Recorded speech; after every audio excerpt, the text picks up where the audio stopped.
Welcome to the Red Dad Podcast, where we'll be exploring the trials and triumphs of being a father, men's mental health, and any other topic that inspires us to be rad. Through a series of interviews, your host, Jace Kelly, will be discussing and discovering the best ways to become a rad dad.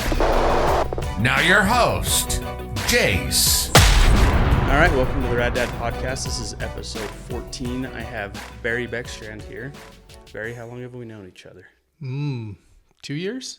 I think probably just over 2 years. Yeah. So, Barry, you married my mother-in-law. It's not 2 years yet. You've been dating? Yeah, well, I think we've known each other for 2 years because we dated for about a year. Yeah, perfect. Yeah. And just getting to know you and then starting this podcast, you were at the... I guess in the top 15 for people to come on. So I've just been chipping away. I know you're super busy. I've tried having you on a few times, but I'm glad that we were able to make this happen over the break. Yeah, me too. So just to start off, tell me about like your upbringing, where you grew up, and just life as a kid. Yeah, happy to. I had an amazing childhood growing up I was born in St. Anthony, Idaho, but I was only there for a year before my family moved to Vermont, South Royalton, Vermont. We lived just a quarter mile up the hill from the birthplace of the prophet Joseph Smith. Okay. And so it was a different experience in the sense that we didn't have neighbors in neighborhoods like we have here in Utah, so you couldn't just run across the street. We had people that were more spread out, and so my social nucleus was my family. Yeah. And I'm in the middle of 9 children. So I had wonderful siblings that I looked up to, and then I had the younger ones that were coming along over time while we were living there in Vermont.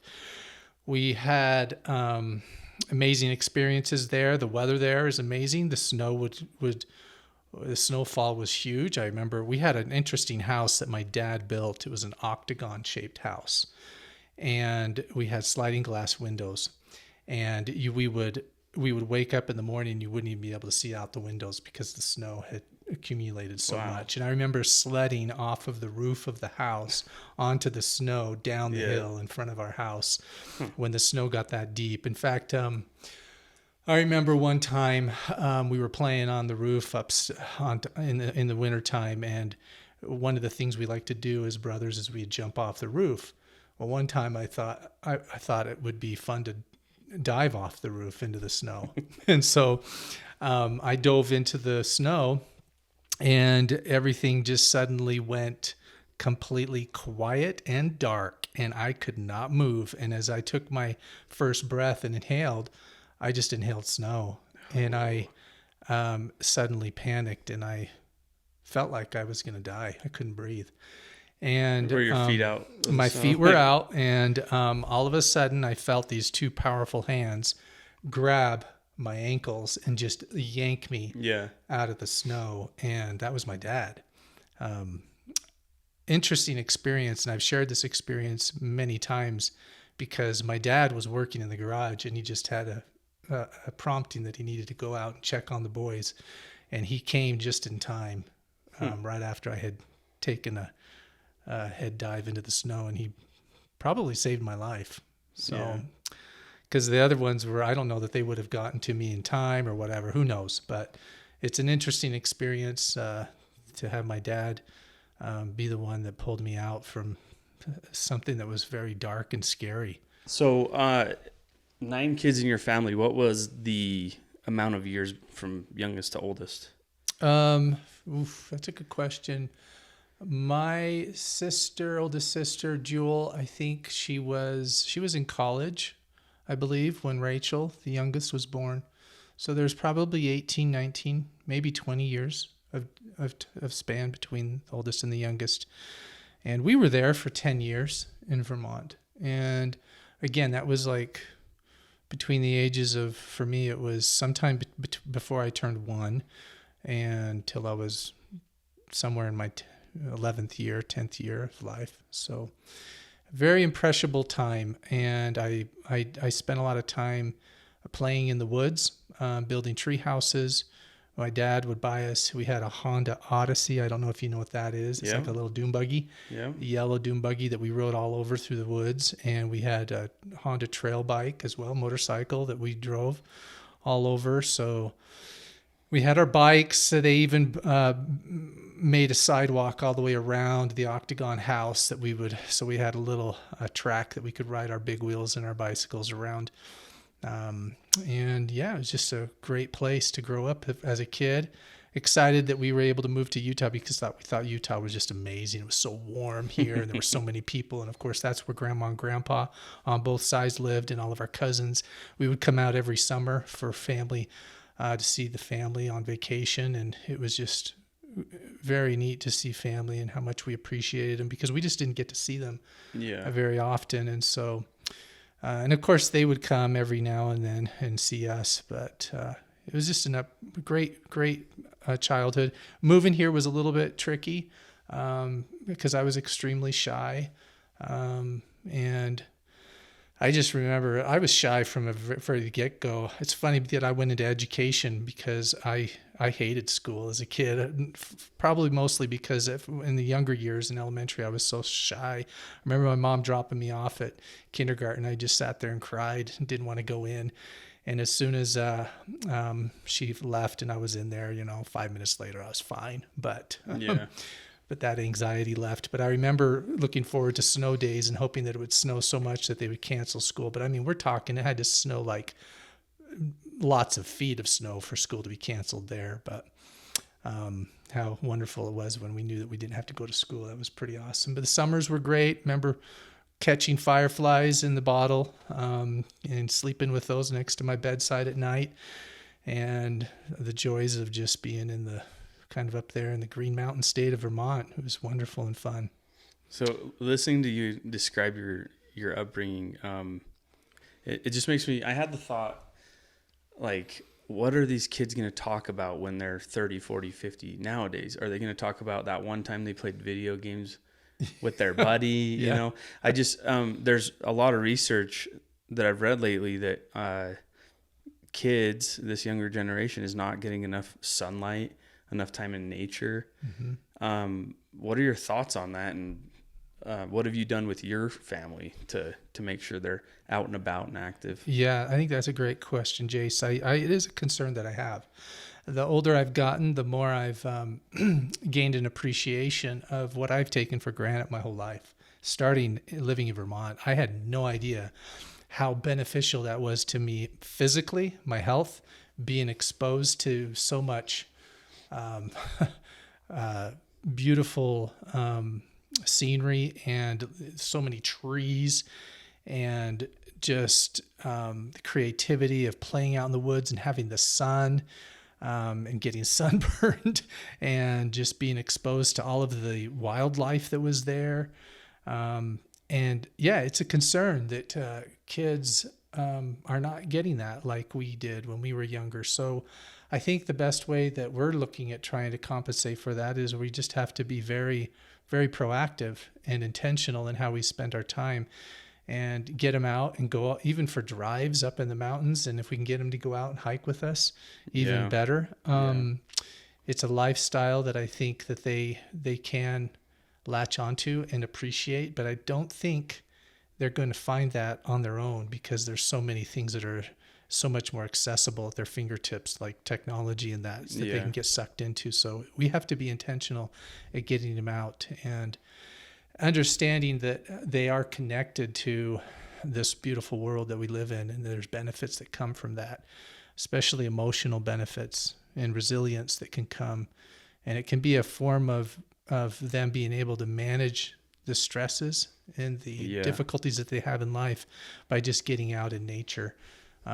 It's very powerful and healing. But again, I don't know that they're going to find that on their own. Yeah, that's a great point. I haven't thought about it that way. The way I picture it in my mind's eye is like when I have hard times or I'm super stressed, it's like the darkness starts closing into Jace, and then sometimes something will click and I'm like, you need to get out. And I'll go out in nature and it's fine, it opens up again. Yeah. Sometimes it doesn't, and it's hard and you get sucked into it. For me, it's the winter. Winter's hard for me because I can't get out as much.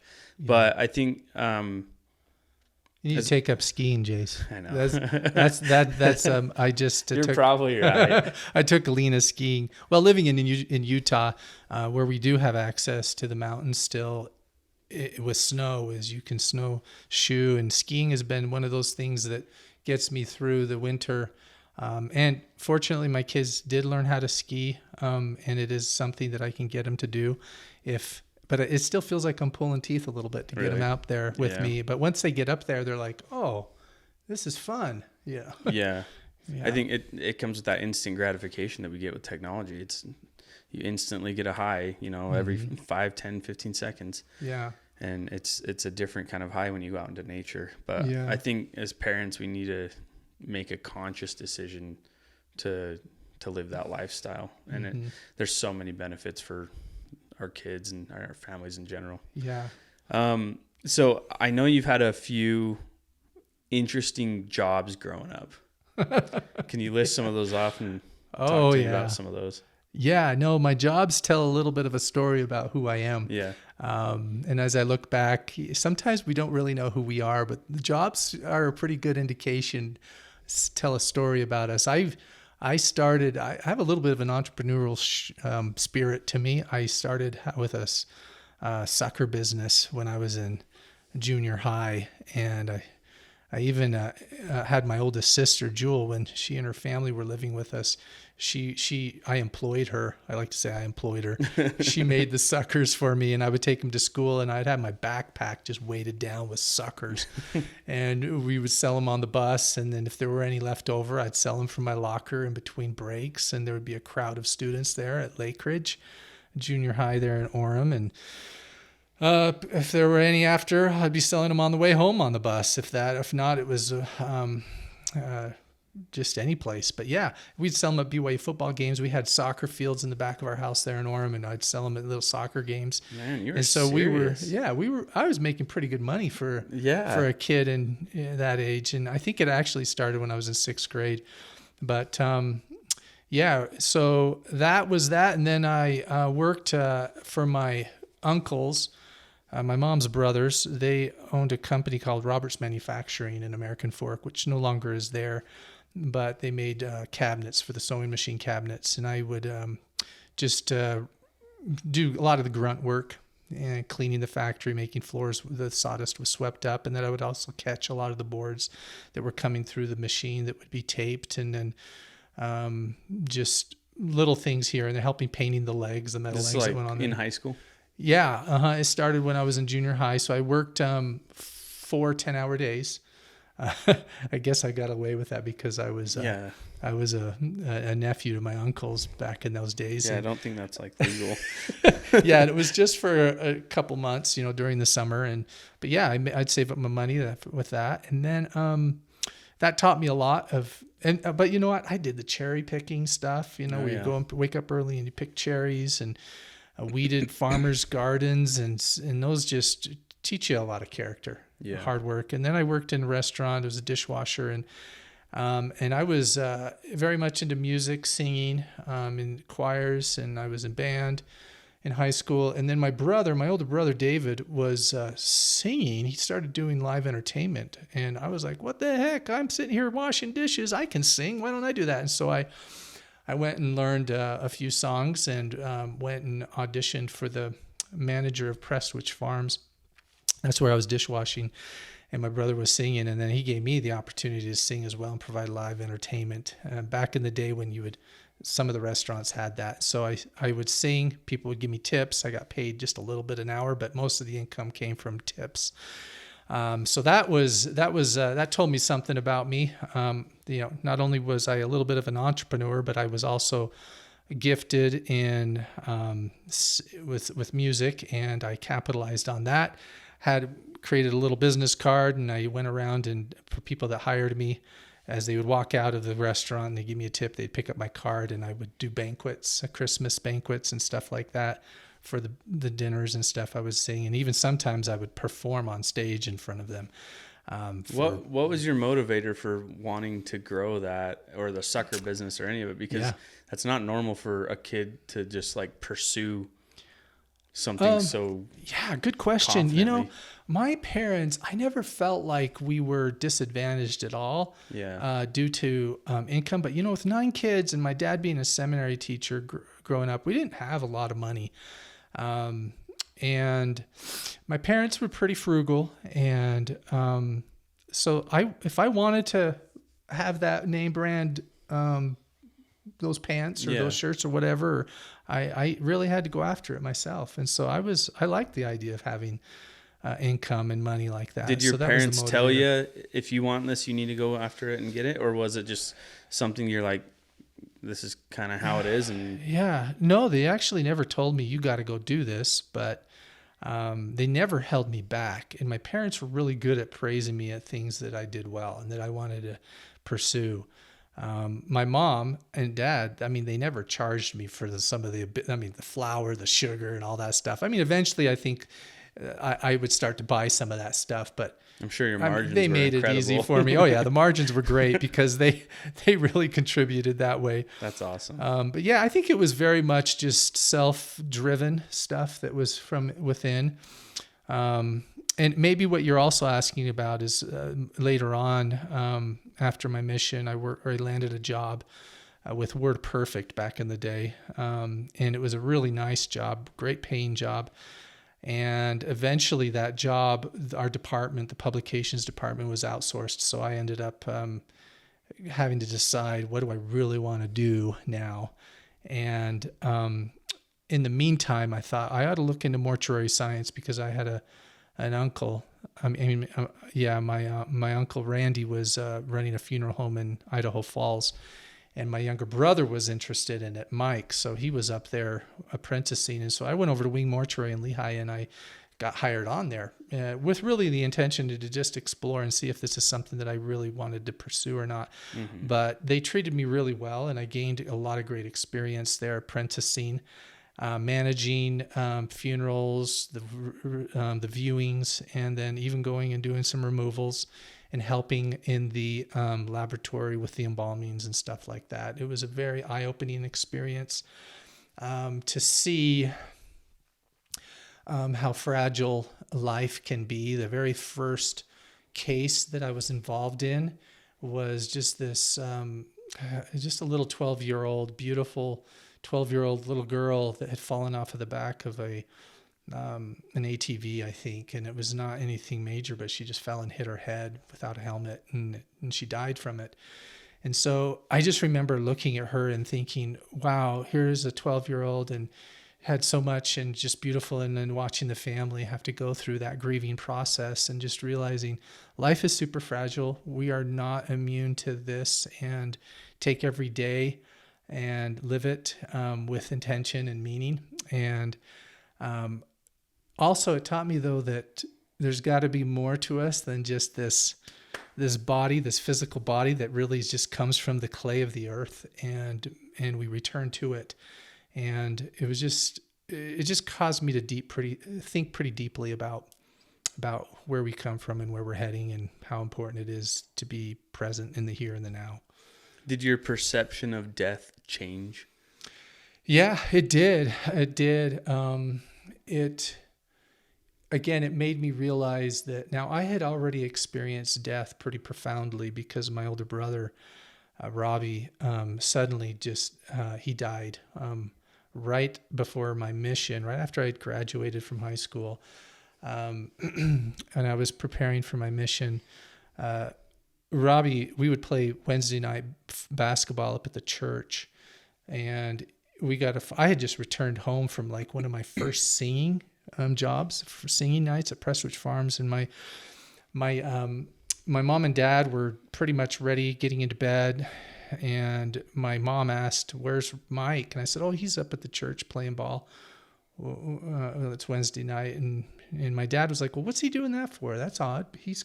He had something early, I think, that he was having to try out for basketball or something, and it was a little late to be up." And so my dad, which was not common for him, he was still in his pajamas or something. He just quickly changed enough to be presentable to get in the car and drive up to the church to pick up Mike. And he happened to arrive at the church right after Robbie had walked off he had just started a pickup game, walked off the court, leaned up against the wall, and just slid down it. It was gone. And now Robbie was just off of his mission from Sweden, the prime of his age. Robbie was physically, like, if anyone was like in perfect condition, Robbie was. He was very vigilant about being taking care of his body. So this was just stunning for everyone that knew him and knew us. And anyway, my dad showed up and walked in there, and the paramedics had just arrived as well, and they were working on him and giving him shock treatments, trying to shock his heart back into beating appropriately. And then someone had called home and said, that, hey, Robbie had stopped breathing. And so I quickly drove my mom up there, and we pulled in, and it was just so surreal just watching him. And they loaded him up, took him in to the ambulance, and they asked us to meet him down at the hospital, Utah Valley Hospital. And at that time, I just thought he was probably just fine. Something had happened, not realizing that he had passed. And when we got down there, they gave us the news. It was a heart-wrenching experience, but also quite a beautiful experience to be there with his body, saying goodbye to him and mourning together as a family.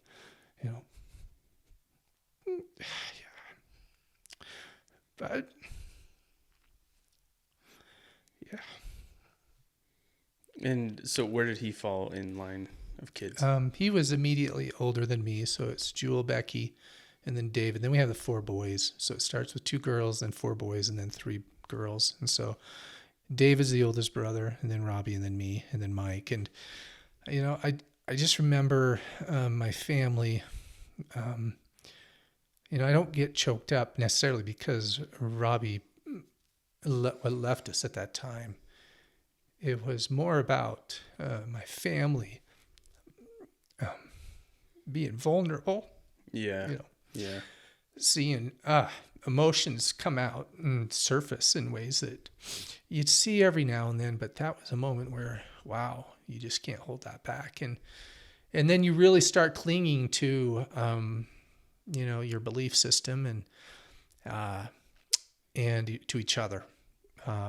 You have faith that can pull you through things, but you also have each other. And they're both incredibly powerful. And so watching the way my parents handled that, I think that's one of the hardest things for parents, to lose a child. And it was very difficult for my mom to go through that. And she'd already, parents raising 9 kids, that's tough. Yeah. Incredible examples. But yeah, so that was my first experience with death, and then leaving on my mission and being able to process that experience through the time being away from my family. So one of the advantages of leaving on a mission right after that, so he died in November, and I entered the MTC January 6th. So that's not a lot of time. No. And my family had to stay home, see the room that he was in, and still process all that while, right. those memories. And whereas me, I headed to Argentina, and so I could kind of escape from it and just jump right into my mission. But when I came back, it kind of hit me a little bit again, because I was back and I knew that they had been carrying on with that. But they had come a long ways. So that was that. And that was about and there was another close near-death experience where my dad was in a horrific bicycle accident. My dad was always looking at ways to save money. So he would ride his bike from Orem all the way to Timpview High School up in Provo. Up that hill, right? Up the hill. Well, he was actually coming down that hill after work one day, and he hit a pothole. Okay. And he was going pretty fast. And I think, there's those pedals where you've got the little strap over the top to keep your feet in. And he hit this pothole, and it just slingshotted him face down. And he wasn't wearing a helmet or anything like that, man. Back in those days. But I remember the bishop, after going and picking up his stuff at the hospital and then bringing him here to the house, I was the one that answered the door. And I remember looking at the bag that had his stuff in it, and it was saturated red blood.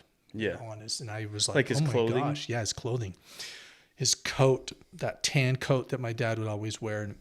the collar, that area where there was just caked with blood, dried blood. And it just hit me. I was like, and I had a little breakdown. I was like, oh my gosh, my dad, this is serious stuff. Yeah.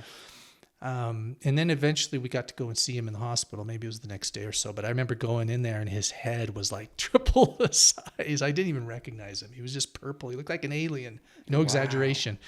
And he broke a bunch of bones in his face. They had to do surgery and pin his face, all these bones together. His jaw was closed shut. And watching him come back and looking much more normal by the time he got back home. But he had to eat through a straw. And my dad is one that's very creative and industrious. And he went and got a water pick and would blend up all of his food. He'd throw all kinds of stuff in there, blend it up to what we would call today a smoothie. But, my dad's smoothie, it'd probably have rice in there, a little bit of beef mixed into it, and all this stuff. And then he'd stick it in the water pick and he'd stick it up the side of his mouth and he would blow it into his mouth, and that's how he ate. But I just remember watching my dad and how he just was always creative and never let anything get in the way. He was very resilient in overcoming stuff. But that was my second experience of dealing with something close to death. So when I was working at the mortuary, it was a great experience. I learned the importance of serving. I wanted to do something that was associated with taking care of people. I didn't really want to pursue something that had to do with objects. It was more with people. And then I realized I wanted to pursue education. So that was kind of how I ended up in education as well. Yeah. So I asked you that question about your jobs because I wanted to lead into how you got into education. Yeah, that was it. I was working at WordPerfect, and it was interesting being in the corporate world. People really, really you kind of felt like there was a culture where you almost had to knock someone else down for you to advance. Yeah. And I just didn't like it. It just felt like there were politics. So that was so foreign to me, and I was just it's never been a part of who I am. And so one of the nice things about having been laid off is the company did a good job at giving us severance. And I was married. We'd had, Sheila was pregnant with Tanner, and we just found out that she was pregnant. And here I was getting laid off. So man, that's a lot of it was a lot of stress. But they hooked me up with a company that they were hooking all of us employees up with a company where we could build resumes and find, practice interviewing and find leads of jobs. But one of the things is because I wasn't sure what I wanted to do with life as a career, is I took some aptitude tests, and they both came back. One came back number one, elementary school teacher. The other one came back elementary school principal. Interesting. It was very interesting. Like, oh, wow, I probably should pay attention to this. And so as soon as I traveled down that path, just a little bit, exploring it, it completely resonated with me. And I just loved the idea and pursued it. It felt right all along the way. And it was one of the best decisions I ever made. So did you go back to school, or did you have a career? Yeah, I had to go. I was just taking general studies, not knowing, just kind of feeling my way through BYU at the time. And then as soon as I knew what I wanted to pursue, I just enrolled in their elementary education program. Okay. And so I did that. And then I took about a year or two off before I pursued my master's in elementary education. I knew right from the beginning that I was going to go into administration because financially, I just felt like it was, even if I liked teaching a little bit more than being a principal, I just felt like I had to find a way to financially help my family the best way I could. And actually there is really not one that I prefer over the other. They're just different. I like them both equally the same. So and so there's been a lot of opportunities in pursuing education. I work for Alpine School District. It's an amazing, amazing district to work for. And they've treated me well. And I just feel like if you pursue something that you where you love and you have strengths. We're just so much more successful when we pursue things that are based on our strengths. Yeah. So talk to me about, in your years and your experience with being in education, what have you noticed as far as the importance of parents' involvement in their students' lives? I deal with a lot of parents in my position. And parents are going through different stages in their life. You've got a lot of young parents that are experiencing their first child, their oldest child going into kindergarten, and they're very, very involved and active and very, for good reason, very invested and protective of their child, want the very best, want the best teacher, want the best curriculum, and that's the way it should be.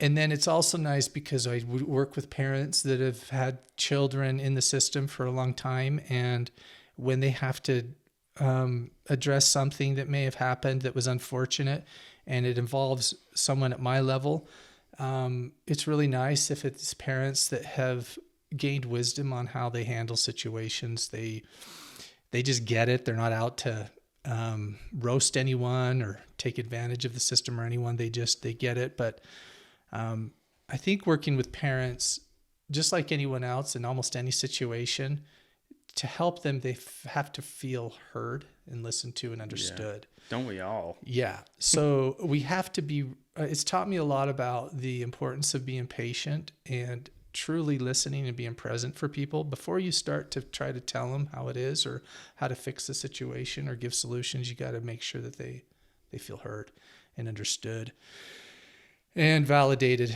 And then just start sharing with them, well, hey, I have been in this career now for 26 years, and I only say that to you because let me share with you, I think I can help you with this situation. And it's amazing how much more they are open to taking advice after they feel heard and understood. And that's when I have my experience that I can draw from, and I can help them. But it doesn't matter what I know or what I'm able to do if they don't open that door for me, and they don't open it unless they feel heard and understood. So I don't know if that answers your question or what you're searching for. That's what's important. I think it kind of goes to the same thing as being a parent. Yeah.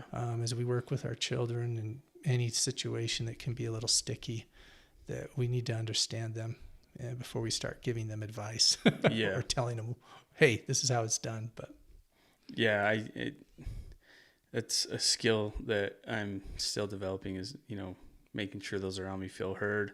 And I feel like the opposite of that, it's just such a dog-eat-dog world. How can you let somebody feel heard? I feel like if I let somebody feel heard, they're going to stomp all over me in the world, Yeah. So I don't know how to approach that, but I definitely, when I feel heard, I'm definitely more willing to work things out. Yeah. And I think it's a little tricky sometimes because we have this ego inside of us that we don't want to, we want to protect it. We want to protect that we're right or that we know something and that they're, and one of the things I've learned is that it's okay, and we don't actually give up anything if we just admit that, we're not always right. And in those situations when, for example, parents calling and they're upset and they have a reason to be upset, it's, apologize. I give them an apology on behalf of the situation and the district, but it doesn't mean that we are admitting fault or anything. We're just apologizing for the situation. Gotcha. That it is where it is. And so showing empathy and apologizing because of the situation, I think that's very powerful and helpful, and it can help people move forward. But what's a surprising lesson that you've learned in your 26 years of education that Barry at 22 years old wouldn't have thought of? Well, geez, I don't know. I think some of the things that come to mind that I did not think of. Well, first of all, Jace, I went into education because of the aptitude test that I took. Which is funny. I don't know anyone that just followed that test and pursued it, but it's awesome. But second of all, like I said earlier, I didn't really like school a lot. I wasn't a great student. Right. But I will say I loved recess and I loved kickball. And so I was like, great, I'm there. I want to go back and play kickball. And you're thinking I'm going to be this great teacher and everyone's going to love me and the parents and everything. And what I learned is that not everyone likes you. And I'm a very non-confrontational person. Mm-hmm. Not so much anymore, but I was before, more so. Had a hard time having people upset at me. So what I learned is that I'm not going to make everyone happy. And I have to be able to find confidence in just my own decision and be okay with it and know that I'm not going to make everyone happy. And I can't force them to agree with me or see things the way I see things. And that's just okay. So number one, I can't make everyone happy. And how I handle it is huge, because if I internalize it, if they're not happy, I become unhappy. So I have to be able to learn how to let things flow or fall off, roll off my back pretty quickly, but not without showing. It's important that we still feel. As human beings, we need to feel. That's part of life. We need to feel emotion, but we can't hold it and contain it inside of us to the point that it starts to negatively impact our well-being. So I used to say you got to grow a thick skin, and I was told that, especially if you go into administration as a principal. I've heard that many times growing up. And I actually, it served me well at times, but actually I found a better way of viewing it. I don't really say that much anymore, growing a thick skin. It's more of, you got to be able to let things just flow through you. Because if you have a thick skin, that means you're not gonna feel it. Yeah. You need to feel it, but then let it go. That's the thing. And so I've learned a lot about that in education. It's taught me a lot about myself, my strengths, my weaknesses. And boy, do people point out your weaknesses when you're a leader and that's one of the most challenging things, but it's actually one of the best gifts that you can have, is to have those things pointed out to you. But you can't learn from them if you don't learn how to let it flow through you and let it go. So do you feel like that's something that you've developed across the years, or is it just like a piece of your personality that came out later on in life? It is something that didn't happen overnight. It was a process. It took years. It took multiple experiences and every experience was unique, where someone was not happy. And a lot of times I didn't handle things the best way. Very human, imperfect. And, but being willing to accept the mistakes that I've made and learn from them and know that they don't define me, that this is a journey that we're on a process. I'm learning, I'm growing, and this does not define me of who I am for the future and going forward. Yeah. This is what I'm learning and taking away from this. And I'm going to, be a better person and be my best self because of identifying what I can learn from it. That's so important. I often thought it was a destination. In my younger years, I was trying to get to this point, this, and this. And I wish that I had thought more about just the journey itself instead of the destination, because we really never get there. We really don't. Yeah. I've still got goals and aspirations. There are great things that I've accomplished and I'm extremely grateful for. And I feel very fortunate, but I just love the journey. I feel like I'm the happiest person alive. I really, really believe that. And it has to do with just enjoying the here and the now and not being so focused on the future to the point that we can't enjoy the present. Nor should we be focused so much on the past about what we said or the decision we made, or I wish I had done that differently. Because when you live in the past, that can create depression. If you live in the future, that can create anxiety. But if you live in the here and the right now and the present, and this is all you deal with, I think you can avoid those two things from being a part of your being. So that's what I wish I knew more about, was just how to be present. But I think my dispositions, my personality have always been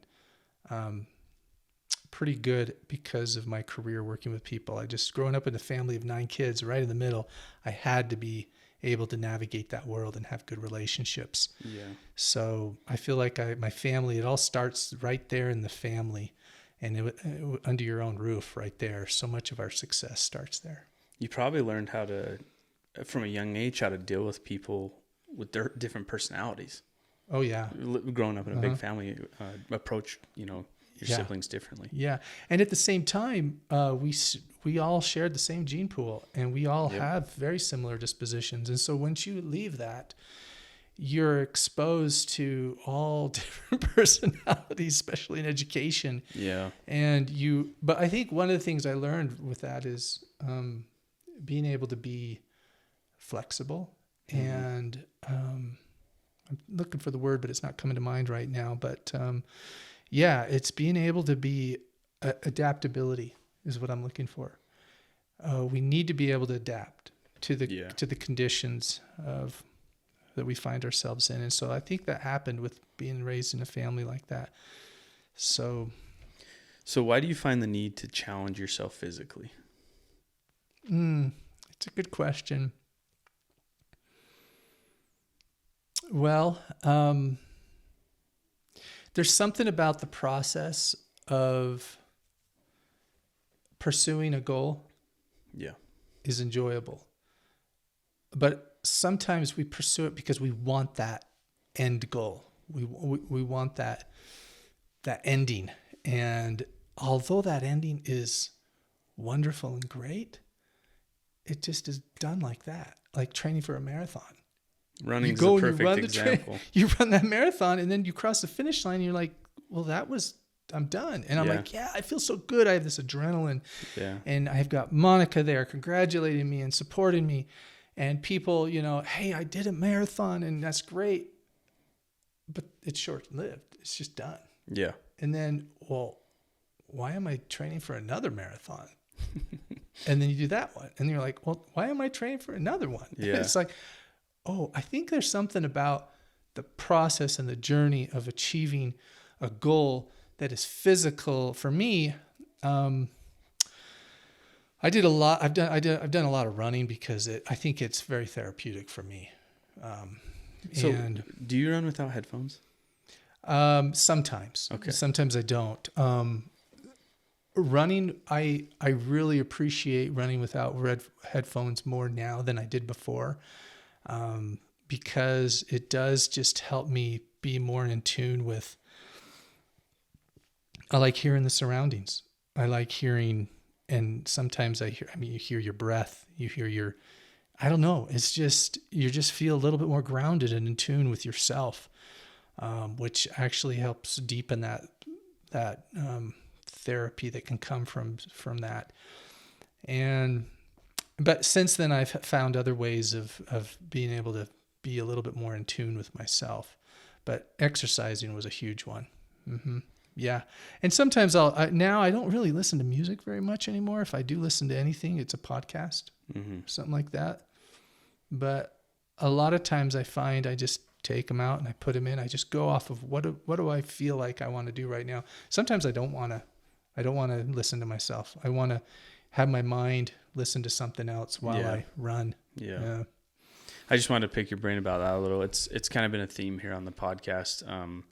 We talk a lot about balance and finding time in fatherhood and career and religion, all this. Finding time to take care of yourself physically is so important, but it seems like it gets put on the back burner more often than not.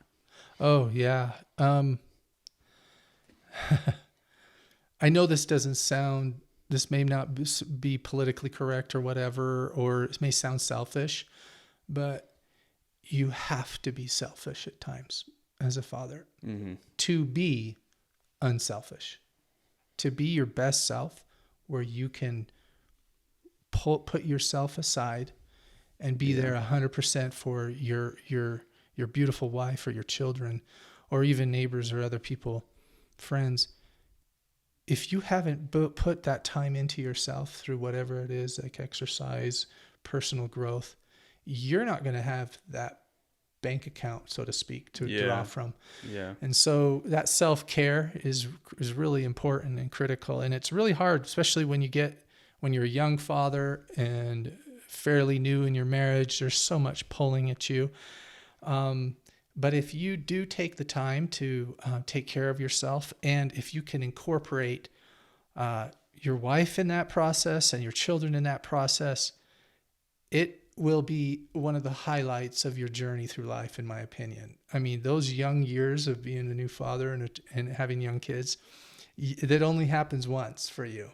And you move on, and then you get to be a grandfather. You only get to have young grandkids once in your lifetime. Yeah. And so cool.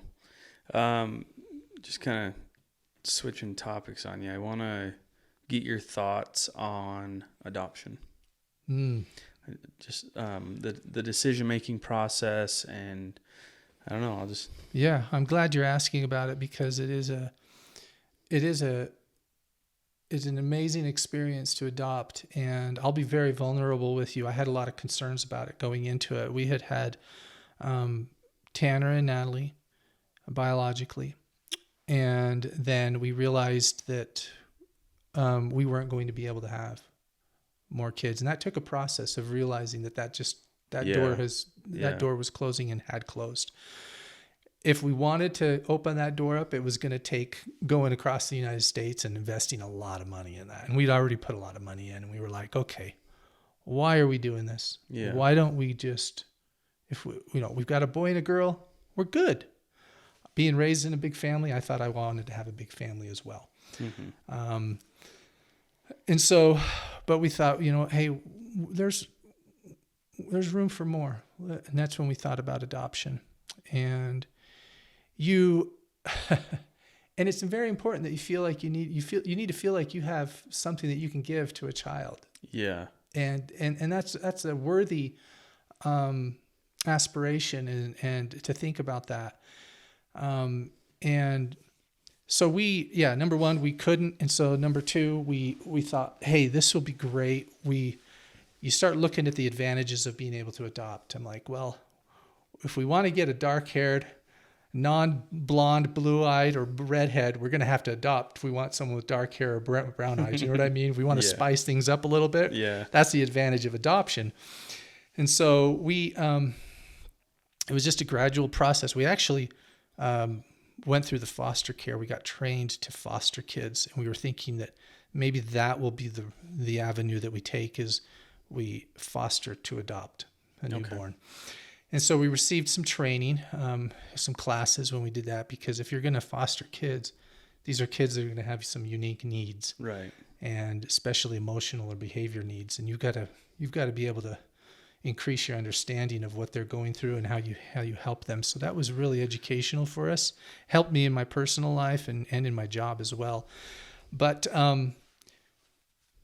so then we got hooked up with a facilitator that showed our portfolio and to people and we were going to go through LDS services, but at the time they wouldn't accept us because we had 2 kids of our own already. So we were not qualified for that. So we had to go through other means, and we got hooked up with this facilitator who showed our portfolio to an attorney in California who lined us up with Jill. Jill is Patrick's birth mom, and she chose us. And so just as we kept going, it just kept feeling right, and we got excited about it. And we thought, well, in some ways, adoption's easier because you don't have to go through childbirth. The mom doesn't, but no, emotionally, it's just different challenges. And you don't know if you're for sure going to end up with the baby. The birth mom can change her mind. But I will say, the most powerful experiences in that process was the birth moms.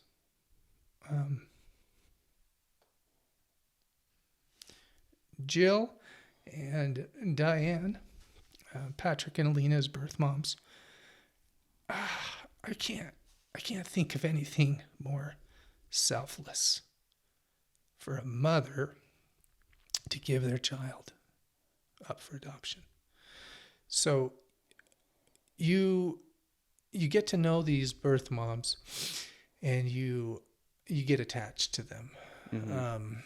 If it's not a closed adoption, and I think nowadays they don't do very many closed adoptions because it's not probably the most healthy thing, but ours was open. We were meeting the birth mom, getting to know her, falling in love with her, even though they were both had real challenges in their life. They didn't have the opportunities that you and I have, and privileges that you and I have. So you quickly learn about that world that other people have to live in. Yeah. And you experience real unconditional love for them. And the sacrifices that they make, even though they are in some dark places, they still make incredible decisions. And anyway, so, and then watching the birth happen, with Patrick, he was born at the hospital. We weren't there when he was born.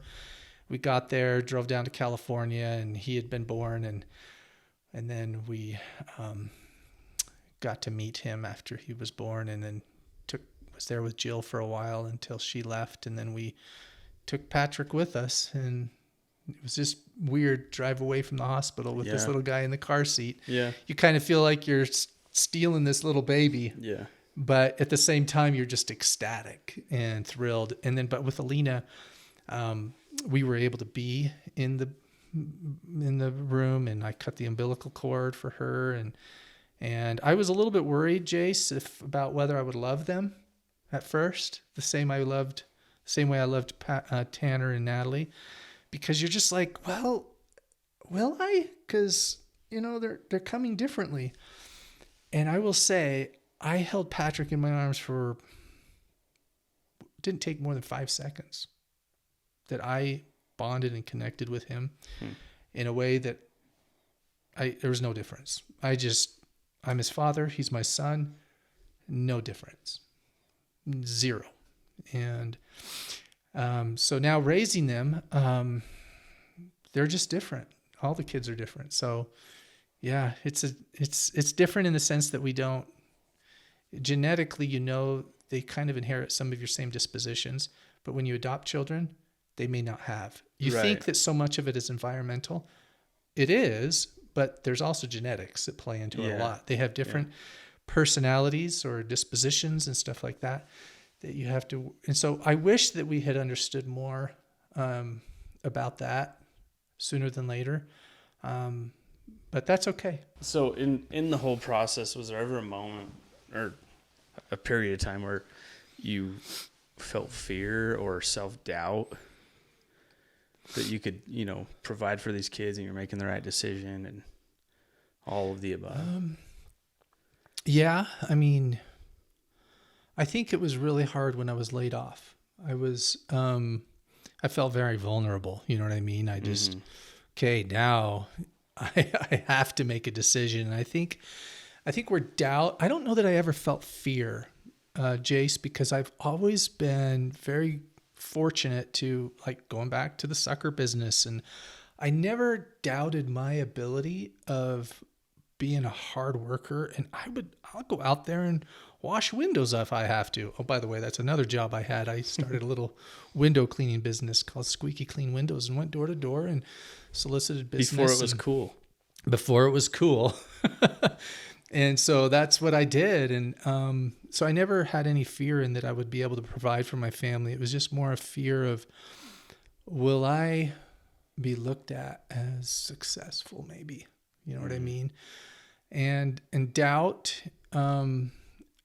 came more in I knew I wanted to do this. I knew I wanted to go into administration and be a teacher. The doubt was more in, can I do school? Can I be successful in school? Because I just kind of scraped by through high school. But my mission, having to learn a foreign language, and that taught me gave me a lot of confidence that if I could learn a foreign language, heck, I can learn biology or all of these other classes. And so when I found that I was studying stuff that I really, really was invested in and I intrigued by and enjoyed, it was much easier. And then wondering, well, gosh, I got to get a master's to be an administrator. Can I do that? Master's or a doctorate? It all sounds so intimidating, right? Yeah. And so you start going down that path, and what you realize is, geez, this is just even easier than what it was like before. Why is it easier? But it's supposed to be harder, right? Yeah.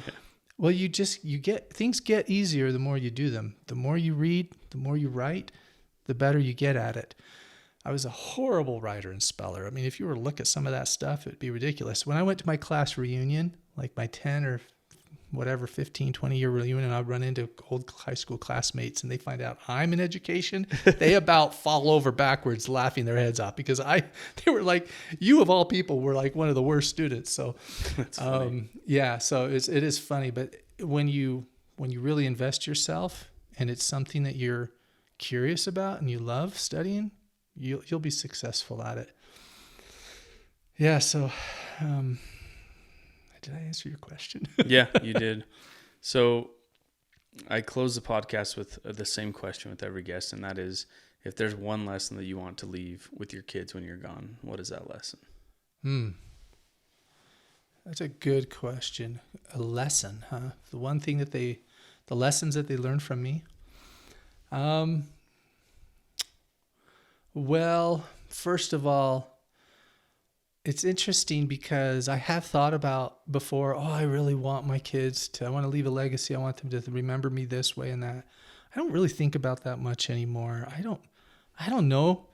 If they remember me, great. If they don't, or generations of people, if they remember, I don't know. I don't dwell on that too much. What I do want them to experience when they think of me, their dad, or their brother or their son or whoever it is, or a friend, I want them to just remember that, Barry was someone that was very genuine, authentic. I could trust him, very real, kind, loving, willing to have my back and be there for me when I needed it, just because that's what I have received from so many people. And, I guess when I think of my dad, specifically my dad is my hero. We're very much the same, but we're also very different. And the reason why I say my dad's my hero, I know his imperfections. I know he's not everything that is perfect, but my dad is perfect in his way of being him. He's perfect at being himself. And he is, I would say, one of the very best listeners I've ever had in my life. Just shows up. He's there. He'll do anything for you. And he is as perfect as you can get at being perfect at what he sets his mind to and what he prioritizes and what he does. He does well, and he's consistent. And the man is a machine. He is, I swear, he's 88. And when I see him, I think he's getting younger. That doesn't make sense. That's not supposed to happen when you're 88, but he is. And because he's very routine oriented. He's figured it out. His life is very simple. He's always been a simple person. He takes care of himself. He just manages life in a very beautiful way, and he's very service oriented. And that's my hero. And so we grow up thinking about like presidents of the United States or people in the world that we hear great things about, or athletes and people like that. These great things. And those are great accomplishments, but I don't truly know them. I don't know them. I know my dad. Yeah. And because I know him so well, if I'm going to really, really give someone my time and attention and really honor them, I want to really know them. I want to trust them. and I know my dad. I trust him. And so he is one that I would define as a hero for me, just because of who he is and the way he lives his life. But he hasn't been perfect. But awesome. There's a lot to draw from him. So yeah. Well, thanks for coming on. I appreciate you sharing your thoughts and experiences and insights, and thanks for being here. Yeah. Thanks, Jace. Thanks for having me. Cool.